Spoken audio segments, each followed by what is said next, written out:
Hello, hello. Oh, fantastic. France is here as well. Hello. All right, we are just waiting for a few folks to trickle on in. I know it's various versions of morning over there in APAC. So let's see how this goes. We also have like a much smaller group, FYI. So hopefully we can get a good 3 or 4 folks in the door. And definitely we had a lot less folks from APAC sign up. So yeah, we're crossing our fingers that more folks from the RSVP show up. It has probably been a busy morning. Franz, how are you doing? Good morning. Good morning. Thank you for showing up bright and early, I'm sure. And yeah, we'll keep our fingers crossed for additional folks. I did want to take a pulse, like in the off chance that there is only 2 people in this group, did you want to still continue? I have a whole presentation and kind of workshop exercises planned. I can also send you a recording from a different group and stuff as well. I know that's a little bit disappointing, but yeah, we tried to rally as many folks for the APAC time in particular, but 7 p.m. wasn't too popular. So yeah. I don't mind either way. Okay, sounds good. And Fondi, please let me know what you would prefer as well. I definitely want to value your time and make sure it's worthwhile.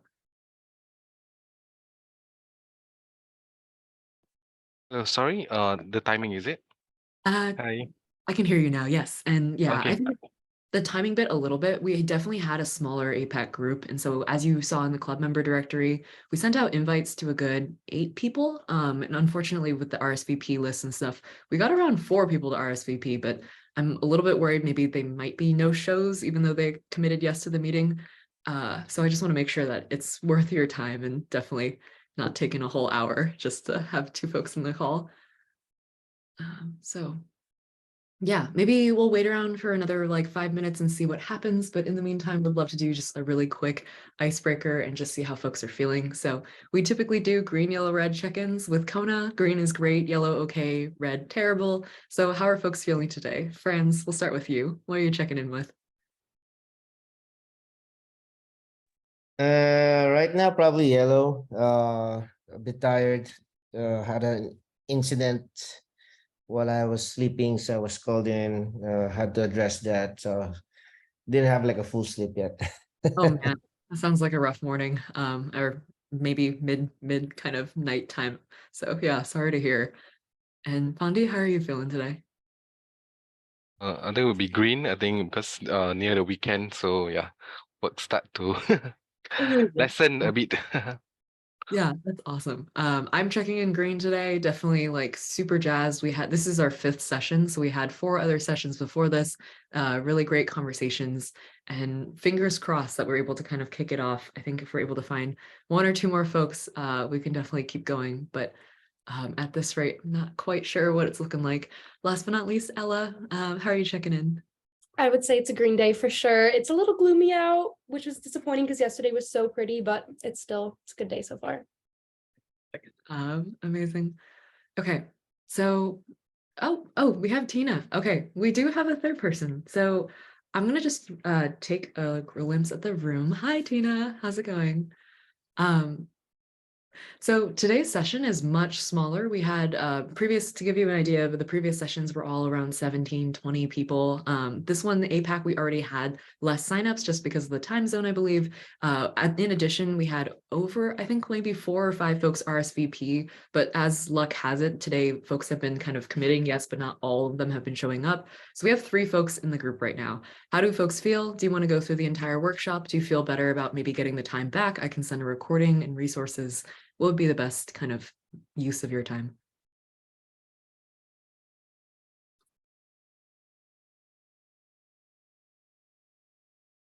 I don't mind proceeding with a small group. Yeah. Okay. Fantastic. Tina, what do you think? Would you be okay with kind of proceeding with just a group of 3?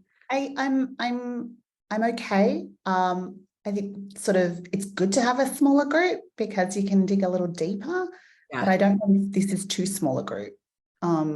honestly think that we'd be able to have some really great conversations, although there will be more pressure for each of you to talk. So if you don't mind that and stuff, we can kind of proceed and go through. So yeah, if we're cool with that, and hopefully we get like a fourth person join in, then we can proceed. And honestly, there's so much meat to discuss about this that it could be really fun. So we'll proceed. If at any point folks are just kind of like, hey, actually this isn't as valuable, dip out, I'll give you the recording and stuff, and we can definitely hopefully give you some time back and make it worth your while. So yeah, why don't we just dive right in? So originally we were doing a little bit of an icebreaker, green, yellow, red. Tina, how are you feeling today? If green is great, yellow okay, and red terrible. I'm probably a yellow. Okay. I don't have my book with me, so I had a slight anxiety attack before joining. Well, I promise we don't do any quizzing. Yeah, there's no quizzing here and stuff. We go over the high level concepts. So even if you didn't even read it, you'd still be okay. And we definitely help you out there. Yeah. So I'm a yellow today. I've got a lot of work on. And this sort of sits right in the middle of the morning time zone, which is a super busy time, but I'm prioritizing this. So I think it's good. Amazing. And yeah, thank you so much for carving some time out, and hopefully it's still really exciting and valuable and you learned something out of this whole exercise. So we're just, of course, discussing part one. That's the first 110 pages of this book.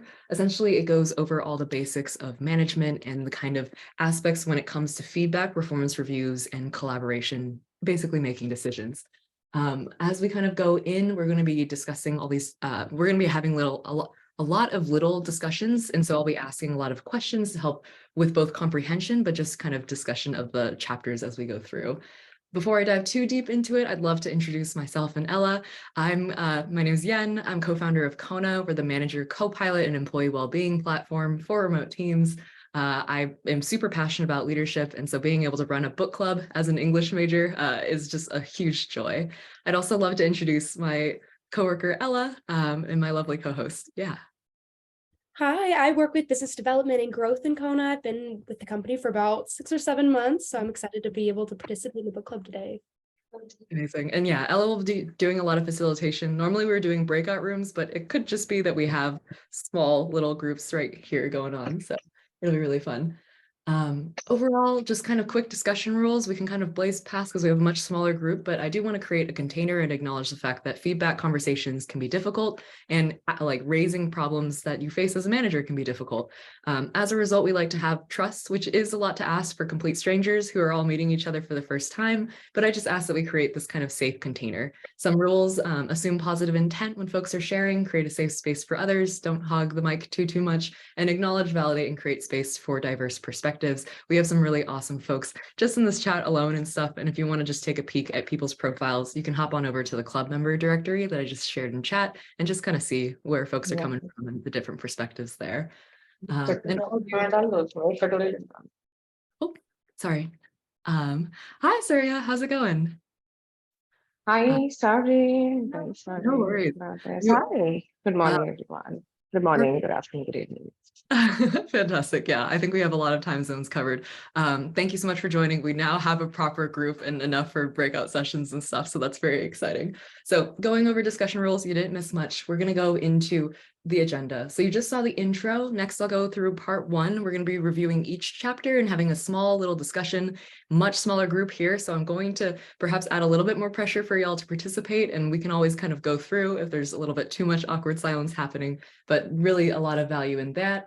Then we do a feedback workshop. So essentially each of you, we have a meet 4. So there will be 2 breakout rooms. You meet one-on-one with somebody, and we're going to be practicing praise and criticism. So we'll be able to actually actively kind of workshop that out. Finally, we have a manager roundtable. This is your opportunity to kind of raise some sort of problem that might have occurred that you can get advice from these lovely managers around you. So exciting stuff.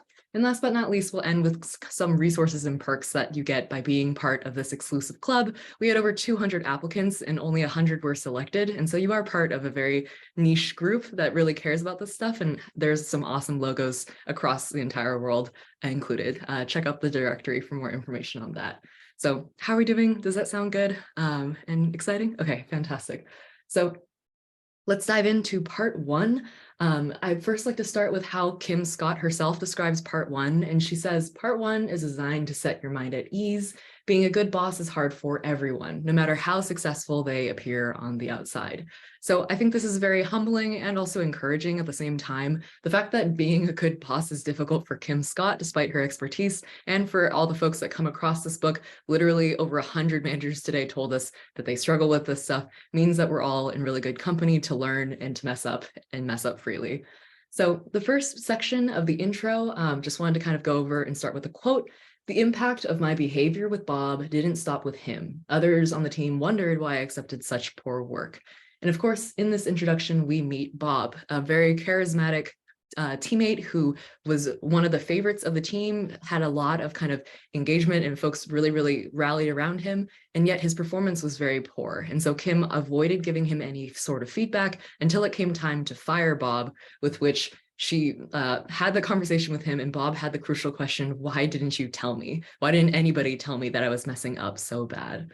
This is a very sad story, but also something that a lot of managers can relate to. The kind of really likable person that doesn't get the feedback that they need. We often avoid giving feedback in that way. So the first question I want to raise for folks, have you ever managed a Bob, experienced a Bob? And in that case, what did you do? What kind of prevented you from giving feedback to Bob?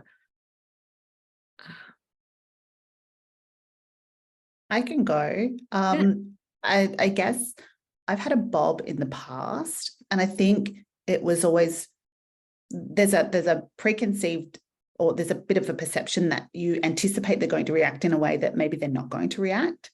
So there's a fear of giving them direct feedback because it's like, oh, he's probably not going to take it very well, and then it's going to be drama, and then it's going to be toxic, and it might just be easier to let this go and see if there's a problem later on, you know. So I've definitely had a Bob a ways back, yeah. Yeah, definitely. And really appreciate you for sharing that story. Anybody else have a Bob before? I don't have like an exact Bob as he was described in the story, but I do have like a guy that reported to me. Really, everybody loved him. I love him. He's not sensitive though, but he wasn't performing as well. Yeah. And that's really, really tough when you literally love this person. You think that they make a great friend, they're a great person, but they just aren't really showing up. Fondi, did you have something? Yeah, sorry, can you go to previous slide? So yeah, I didn't catch the. Yeah. This one? Oh, okay, can. Okay, thanks. And Yeah, also, I think go so ahead. it's quite difficult, like maybe giving the feedback, but it's also depend on the person itself, whether they are receptive or not, and then how so the relationship and the rapport. So it's a lot of things to juggle about. Yeah, in this case, if you were gonna work with Bob. Yeah, definitely. And I think when you have somebody where you're trying to juggle that relationship and not hurt that relationship, but you're also trying to like advocate for your responsibilities as a manager, that can be very, very tough. And so that next kind of section, and that was just a question, chapter 1. So in chapter 1, Kim says, we undervalue the emotional labor of being the boss. This emotional labor is not just part of the job, it's the key to being a good boss. The emotional labor, I love the way that she says that, because I feel like that's really the essence of why management is so hard. In particular, we also go over those 3 kind of things managers are responsible for: results, guidance, and team building. And in doing so, we have to kind of keep in mind care personally and challenge directly, those 2 axes that Kim starts with when describing kind of radical candor and where it comes from. So I wanted to ask my next question, what are some ways where you care personally at work, and how do you kind of show your employees that you care? So yeah, raising that to the group. I Yeah, have Fran. a one-on-one with my guys every other week. And since my guys are Russians, they're not used to being asked, how are you? So they really appreciate just that simple, how are you? How are you feeling today? How's your weekend? It's really very important to them. Yeah, and also, yeah, it's so important. There's a lot of stuff going on, I'm sure. So actually caring about them personally makes a huge difference. Anybody else want to share? Yeah, Yen, So, hey, Tina, do you want to go forward? No, go ahead. Okay. So Yen, I think one of the things that we do in our team is the Monday rituals, and I think rituals have a huge power in them, where you just come together, just ask how was the weekend, and a Monday being a Monday, it is very easy to slip away into the work updates, getting into the conversations, the what's happening, what are some of the numbers met, not met, where are we, what are our customers saying, and it is very easy to get into the groove already, because it's Monday and you have to get everything in order. But I think what is very powerful is getting, setting some of these small rituals where you just check that how was your weekend, what did you do, what what how, did you have any different kind of things to do with your family as well. Now checking with on some personal stuff really builds that camaraderie with the team. So I think that's something that works with me. Yeah, I love the word rituals because I think it's so easy to forget, like you just said. So having something that you can fall back on, it becomes a process. That's so important. Absolutely. Yeah. And Tina, sorry, what did you want to share? Yeah, I definitely am a fan of rituals as well. I feel like there's also a danger of rituals becoming very robotic. And so that can steer you away from being authentic in how you show personal care.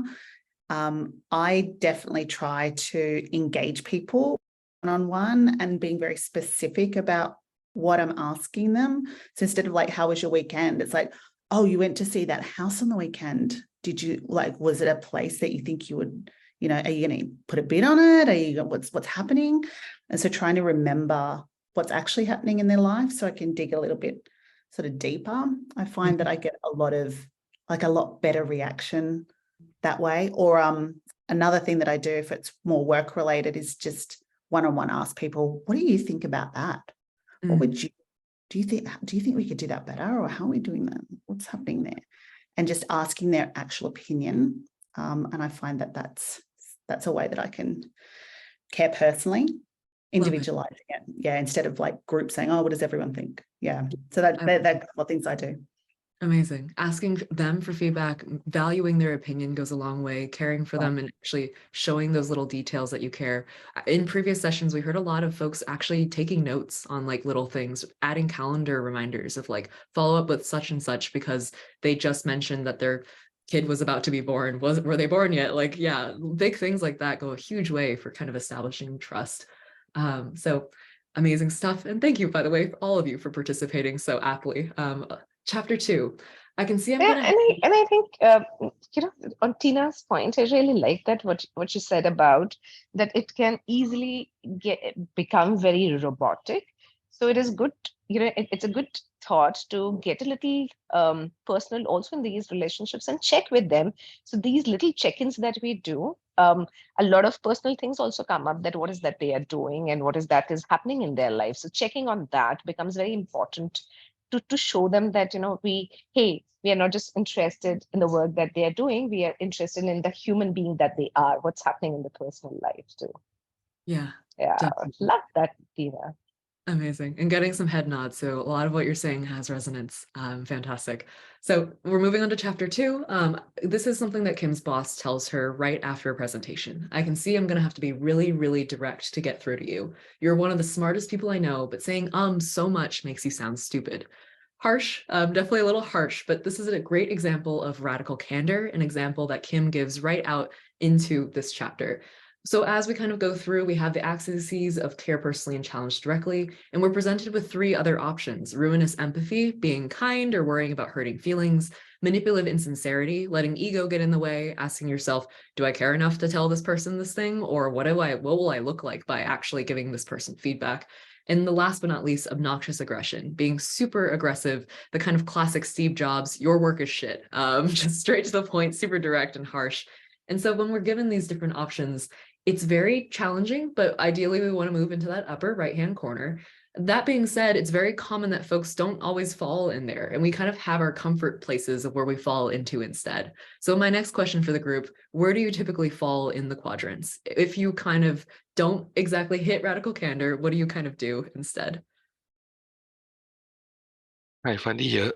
So, I think it's depend on the generation and also the individual personality. Because initially, I tend to do a lot of contact time, huddle time. Then, some for example, like Gen Z, the millennials, they are good with that. But then the other generation, the older generation, they feel that it's too much contact time and too much huddle time. So then I try to apply individually differently. Those who feel okay to have more frequent huddle time, contact time, then I have more with them. Those who prefer not, then I lessen. Yeah, it depends on individual and also the generation we are working with. Thanks. Yeah. And Bondi, if you had to kind of put that effort into different boxes, so let's just say with the younger generation, are you typically more ruinously empathetic or obnoxiously aggressive, or do you just kind of hit the radical candor quadrant? I think usually the younger one will be doing radical candor, but there are also those not from the younger one also prefer radical candor. So I really have to try and test it which one for each. Got it. And what else? Anybody else want to kind of offer up what quadrant they kind of end up in? I'm more on the right side, radical candor and obnoxious aggression. Okay. To be honest, I'm usually on the radical candor. The unfortunate side is that I have obnoxious aggression to my boss. I'm radical candor to my guys. I have obnoxious aggression to my boss. Interesting. Interesting. And how does that work out for you and stuff? Is that ever Not good. Oh man. Why do you think you fall into this with your boss in particular? And it's because there's no with my directs or indirects, I could establish the personal connection, so we could have that challenging discussion. With my boss, there's no personal that was established. So if I challenge, it becomes aggressive immediately, even though I try not to be. Plus, I guess it's just my general tone. It's aggressive. So if I don't have like that emotional karma back there, you think like I'm an asshole. Yeah, that care personally aspect, it's really crucial to kind of get you into this quadrant. Otherwise, kind of hits asshole mode. So that makes total sense. Tina, did you want to share anything? I wasn't sure if you unmuted there. I sort of listening to sort of Fundy's comments there, generationally, I think there is some adjustment. I do tend to sit in ruinous empathy sometimes with more Gen Z and younger millennials. And I think that that's because I feel like they like to have it received that way. And I do sometimes jump into manipulative insincerity as well. I think I really appreciate the candor, pun intended there, but we haven't had anybody actually openly admit to being in this quadrant ever, like for these different sessions. I was actually calling it out in other sessions because I think this is something that folks really don't want to identify with because it's at of course, the bottom left, but it sneaks up on us. It happens. And like whenever it does happen, oftentimes we don't recognize it in the moment. Actually, this is probably the sneaker one of all of them because it takes us reflecting. Yeah. It does. And I think it sneaks in and out without you realizing it. And so my personality, sometimes I can be a little bit secondary emotional. So if somebody is getting emotional, I would then automatically feel that. And then I can predict that maybe if I'm going to confront somebody about something, it's like, oh, now I'm going to have to work them through those feelings. That's going to make me this. And it's like, so I think I jump in and out of all of them at some point. Yeah, definitely. I'm going to move on to the next chapter. Sorry, I'm sure to not forget you and stuff. I'll definitely ask for your opinion on the next one. So we're on chapter 3. So for too many bosses, recognition means promotion, but in most cases, this is a big mistake. The key is to recognize their contribution in other ways. So chapter 3 was all about performance management and particularly superstars, rock stars. This concept is basically brought up in this chapter. So we have superstars with very high growth trajectories and rock stars with more stable growth trajectories. The quick question that I want to ask, have you ever underestimated a rock star, somebody who wasn't necessarily gunning for promotion? And did that ever happen? How did you kind of deal with that situation? This is a little bit more trickier. So if you don't have an immediate answer, that's okay. Surya, we didn't get to hear from you last time, so I just wanted to throw that mic to you first. No, I'm still thinking about this question. So maybe I'll just come back to it. Yeah, no worries. Um, I have can- one. oh yeah, Um, Grant, go for it. So I manage about like 15 people. So I set up their promotion packs for each one of them. I have a document per person. And everybody wants to be promoted except for this one person. She was chill. She said, "No, I don't want to be promoted. I'm just happy with what I'm doing. I don't want to take a staff class path. I don't want to be an engineering manager path." Okay, okay. And then come promotion, I acknowledge her strengths. I acknowledge that there are some aspects that she wasn't that good at. Technically speaking, she wasn't actually bad. In a rating from 1 to 5, she's like 3.5 to 4. She's technically not bad, but she wasn't happy with it. Even though she wasn't gunning for a promotion, she wasn't happy with the rating. So I had to spend like an hour like trying to figure out how to move forward so that doesn't happen again, so that we're like aligned during the performance evaluation, and basically just trying to hear her out through that 1 hour session of just her like crying to me and telling me that she's unhappy. Really great story there. Thank you for sharing. And I think it's interesting because rock stars in the book is described as the super high performers. So it almost sounds like this individual might have been in that creeping kind of middle section, which is pretty tough to deal with. The folks that are not bad, they're just not super excellent. And how do you kind of motivate them in that way? Surya, yeah. Yeah. So yeah, and one thing that I've noticed is that, those who ask for it, they get it. And I think, those who do not and do not open up, they always remain there, probably. I mean, that is how it has worked for me. And for the teams that have worked in the past, I have seen the ones who got the promotion were only the ones who asked for it.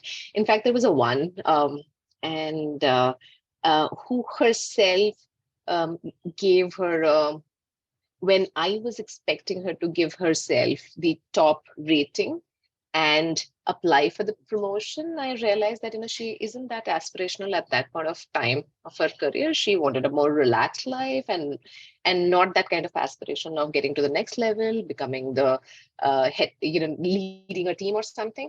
And I left it at that. And I did I really regret it? Probably no. I don't know. I'm yet to reflect upon it.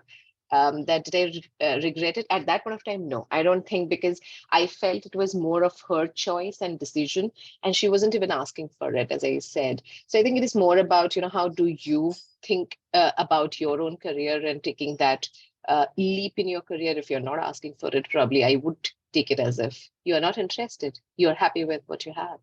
Yeah, and sorry, what I love about that anecdote is it just shows how well you know that direct report, you know why she probably didn't want it in the first place and respected that decision as a decision and not just kind of silence. And so I thought that was super important.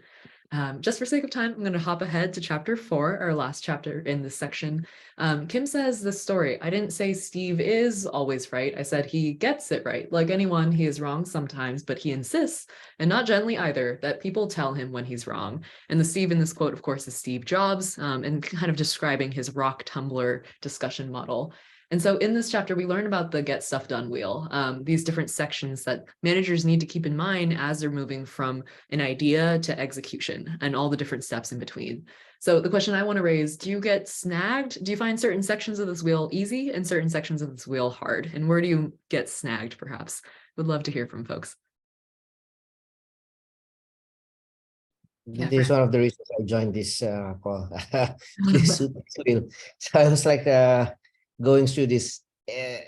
I get what it's trying to say, but it just feels like too time consuming, especially in the era of like remote work. If I drag people into a meeting all the time, it would consume 20% of their capacity. I would try to keep it at like 7 to 8% right now. So I'm not sure like when should I use this, with whom should I use this, and how long does this actually take? Yeah. Does somebody want to answer Franz's question or add thoughts to that?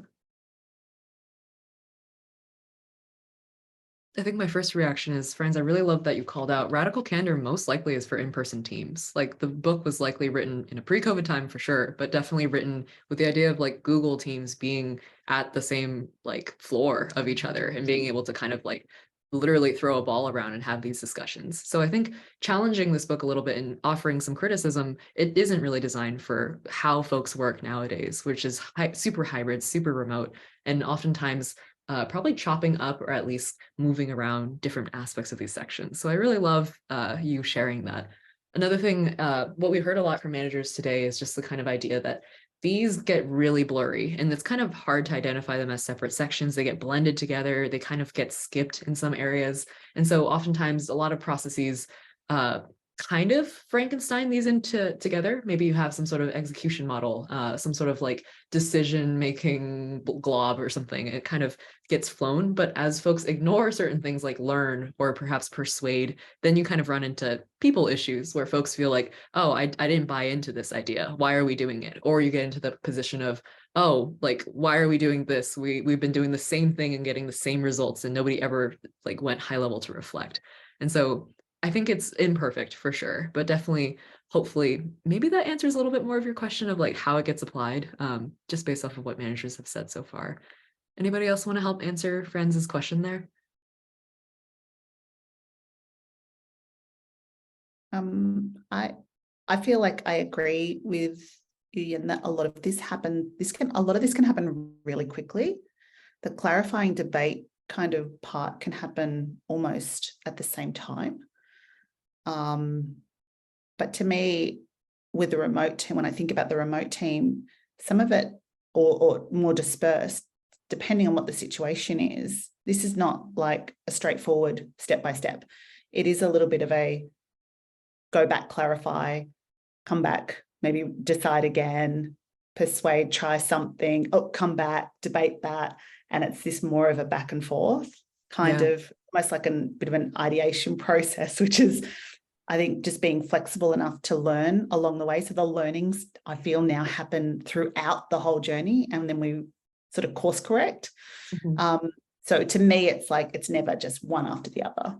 Yeah, it's really interesting. The arrows don't necessarily go in this perfect loop. Maybe they kind of go like and like all the way up to there. So definitely love the point as well. And I think we should also factor in company size. Like a small startup might be going through this in rapid speed, whereas a larger company, a corporation, might have to really have processes around each of these things to make sure that you check off all the boxes and stuff. So I want to give you enough time to kind of get to know another person. Oh, sorry, did you have something? No, I just wanted to quote something from this chapter and and this one line that she quotes by Johnny Ive, that give the quiet ones a voice.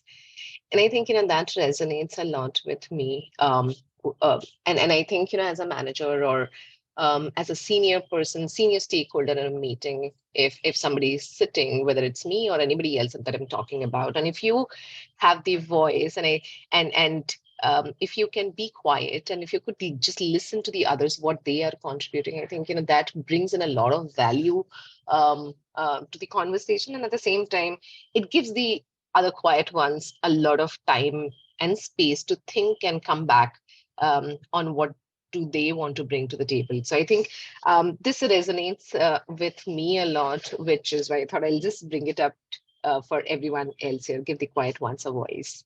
Love it. Thank you so much for sharing the quote and stuff. That was written on a post-it note somewhere for me because it's so important. Amazing. So next, we're going to go into a radical candor workshop. I do want to call out the fact that like the reason why we spend so much time on those first 4 chapters is because this book is so much more than just a feedback book. It's for performance management. It's for getting stuff done, collaboration, decision-making. So really don't discount those valuable chapters as well. A lot of folks only focus on the feedback portion of that one quadrant and they call it a day. All of you have read the book or at least understand the concepts, so you know the importance of them.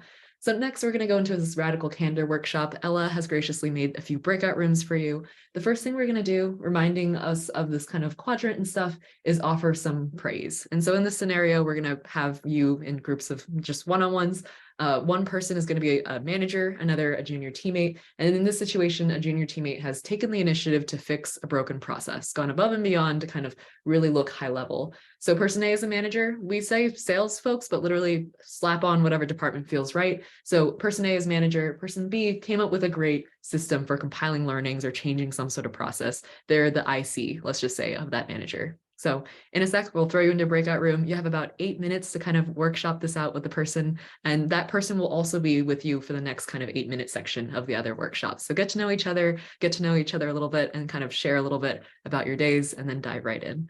So yeah, we'll kick off the breakout room now. Sure. Yen, would we be able to see the question once more, because we went a little quick through that? If you want to just like screenshot it, but just know A is manager, B is person. So yeah, you can screenshot if that's easier. Just 1 second. Yeah. And we're Got just it. going to role play that B did Yeah. an excellent job and A would praise the person. Yeah, so be very specific. So would we be? Yeah, go I'm ahead. sorry. Yeah. No, Basically okay. you're Yeah. in the role play group of trying to give this person praise. So be specific, go through and give examples, make them up on the fly, but try to pretend like this is your direct report and praise them as you would an actual direct report, essentially. So when we're ready, let's go to those breakout rooms. So B is an IC, right? Yeah. Yes, yeah. Got it. Thanks.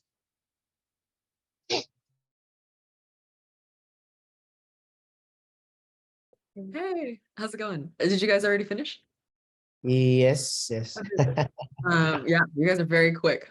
If anything, we can start to close the rooms and stuff. We were just talking about like, I don't know what we were just talking about. But yeah, why don't we just click the close rooms button and give room for a warning to come back. How was that, by the way? Did you feel like it was pretty helpful-ish? Kind of, yeah, how did that feel? It's good. Working with different cultures is always like a challenge because you need to figure out like, well, what is it for them? So it's my first time having this role play with Fandy. It's really good. Amazing. Yeah, and Fondy, hopefully it was valuable for you as well. Yeah, it was reassuring. So to the situation, yeah, it was very helpful for friends to roll up Fantastic. accordingly. Yeah, and we'll just wait another 23 seconds for Surya and Tina to join us. But that next section is going to be criticism, which I feel like is a little bit harder. So we're going to kind of dig our nails into that a little bit. And it's going to be basically simple situation. Manager notices direct report is late always to meetings and just having that honest conversation. So yeah, refreshing on like whatever you read inside the book and like all that good stuff. Okay. Hello. You're back again. Not enough time. We spent too much time getting to know each other. Oh, Oh, but I mean, yes. you're going to be in the same one-on-one and stuff. So we'll just give you a gold star for the praise thing, and just friendship was the main thing we were striving for anyway. This next one is criticism. So this is the one where a lot of folks require the practice, and that's kind of the root of the role play. Raising up the ante, this is a situation where the manager notices their teammate is always late to meetings. Simple scenario, happens a lot more than you think. So person A is the manager again, and we'll just run the scenario. This person has a weekly virtual all hands in the morning, 8 a.m. Person B oversleeps all the time, never had the meeting. So we'll talk about that and basically swap. Don't forget to have the other person be the manager, wear the manager hat and stuff, and just kind of practice giving each other feedback. But yeah, we'll jump into breakout rooms again. We'll try to give you a proper 8 minutes around that and stuff. I do want time for that manager roundtable, so y'all can at least co-share some ideas. So I'll see you there. Best of luck. Hey, folks. Okay, how was that? Did we run out of time? Did you have enough time to, have that happen? I know want This one is a bit trickier. Sorry, say that again, Franz. Didn't catch that. Sorry. Yeah, this one is a bit trickier than the first one. It's Yeah. giving praise is easy. Giving criticism that would resonate and which would not hurt the other person's feeling. That's a bit trickier. Yeah, and you are working with strangers, so I definitely acknowledge that is harder, but hopefully that role play just shows getting practice, getting a manager friend, somebody in this room, somebody outside of this room, somebody you trust to kind of role play something that you've been racking around your brain, especially for crucial conversations, can go such a long way. So a skill, and also hopefully these relationships, the folks that you met here, you can definitely add them on LinkedIn, continue the conversation. Do not just stop with this one event, because managers need each other. This last section, I wanted to at least allot some time for. It's something that a lot of folks have found valuable throughout today. Open Manager Roundtable. If you have a problem, a question, advice that you want to get from the other experts in this room, please raise it and we'll be able to discuss it. Does not have to be about this book whatsoever. It could be about anything. Only thing that I ask is please be respectful and also anonymize names wherever possible, just in case the off chance that have mutuals. Yeah, keep it private. So yeah, please take the floor. No, sorry, I didn't get the question here. I think I missed that slide. No worries. We're basically just sharing something that you're going through as a manager. So the roundtable concept being that I have this situation that I'm going through and stuff, and seeking advice from the other managers at this group. Okay. Yeah. I can go. Our particular company, as well as many other companies in the tech industry, are experiencing a lot of layoffs at the moment. So there's a lot of volatility happening with people's roles, ambiguity, uncertainty, and yeah, it's really, really tough to maintain some type of psychological safety in an environment like this when a lot of people are affected. It's not just individuals where you can target like a bit of a strategy on how you might get them through, but now it's like entire teams and then wider teams. So I feel like this is really unique at the moment. I'd love to hear if anybody else is going through this or has gone through this and maybe what they've experienced and any advice. Help. I was gonna suggest the same topic. But I'll share my experience. So I have so managing people in my company is not standardized or anything. So you're lucky if your manager is talking to you at all. So for me, I have like one-on-ones with my guys every other week. For my directs, it's weekly. For my indirects, it's every other. One-on-ones, like first topics that they have, they want to discuss. And second is like topics that I want to discuss, which usually revolves around their career development, so on and so forth. Again, I maintain a doc.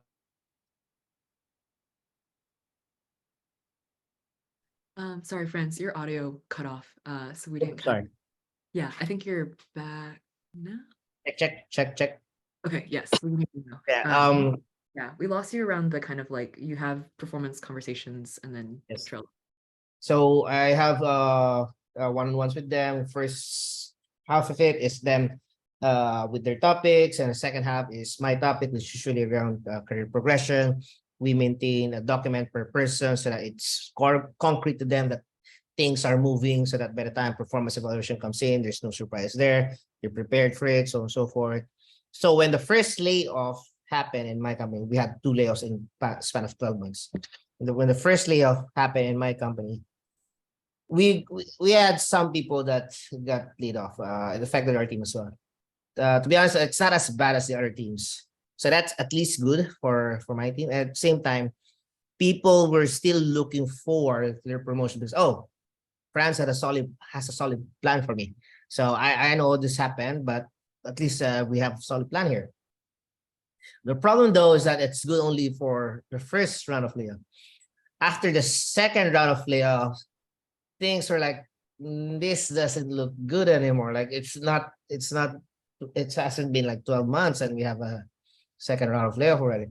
So that part I already switched gears and told the guys like, hey, as you know, as what's mentioned, this is what's happening in the company, this is what we're doing, it's unfortunate, so on and so forth. And then I became like really honest, like, to be honest, we have a plan. This plan should help us survive within the year. So you guys should be safe within the year.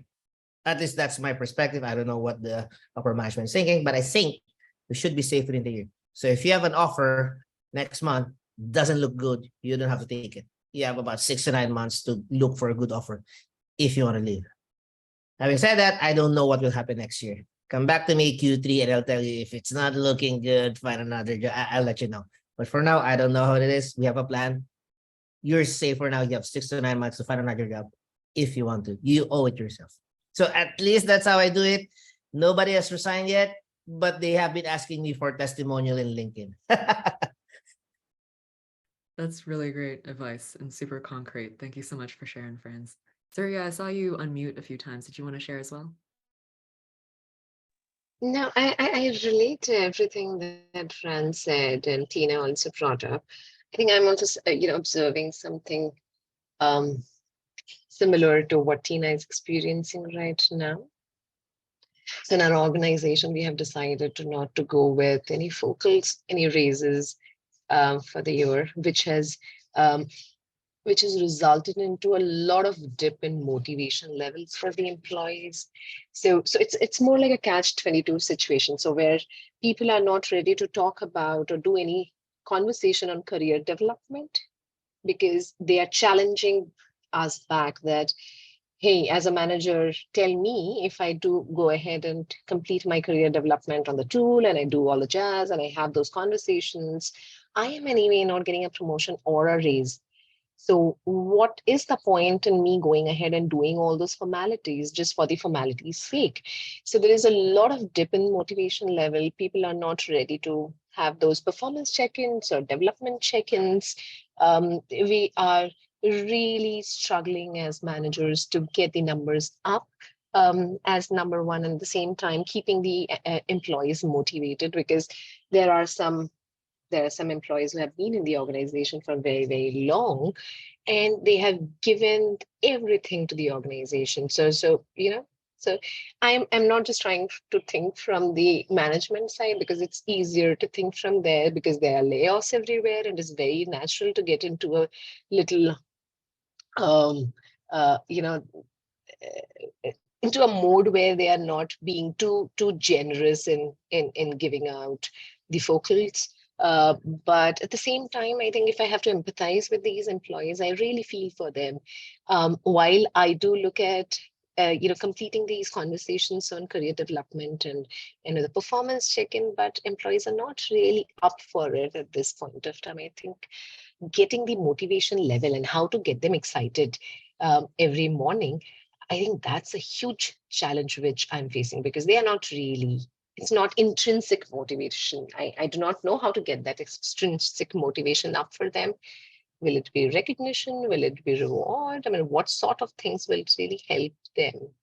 I don't know, I'm struggling. Yeah, it's really, really tough.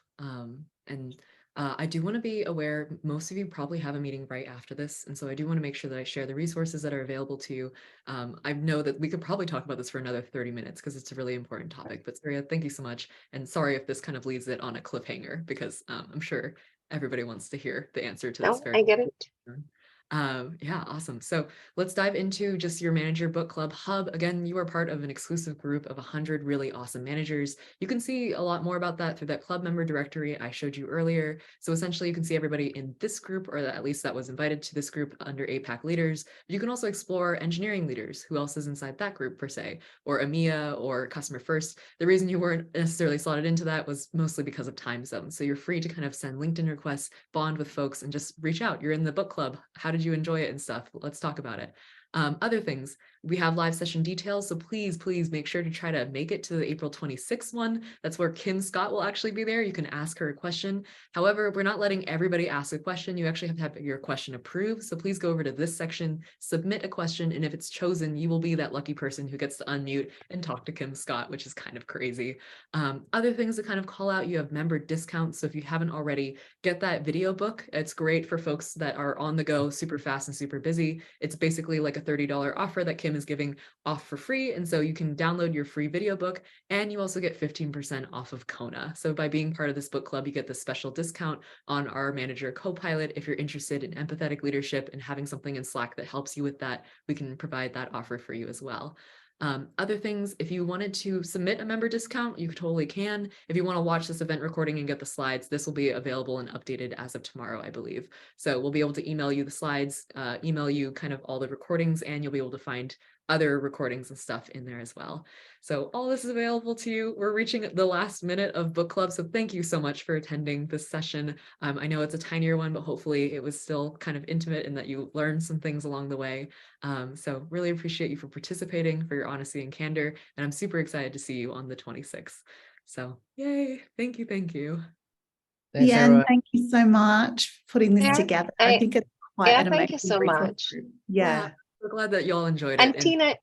Tina, I would like to connect with you a little later, maybe, just to get just to get an understanding. How did that go? I mean, I felt that I wasn't really there. So in terms of giving the feedback, but I do want to hear from you how you felt as the You're employee. incredible, actually. I want you to be my manager.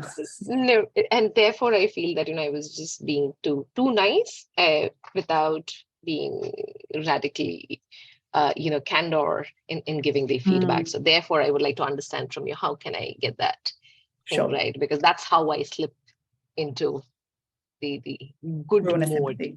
Yes, ruinous empathy. Keep working with each other.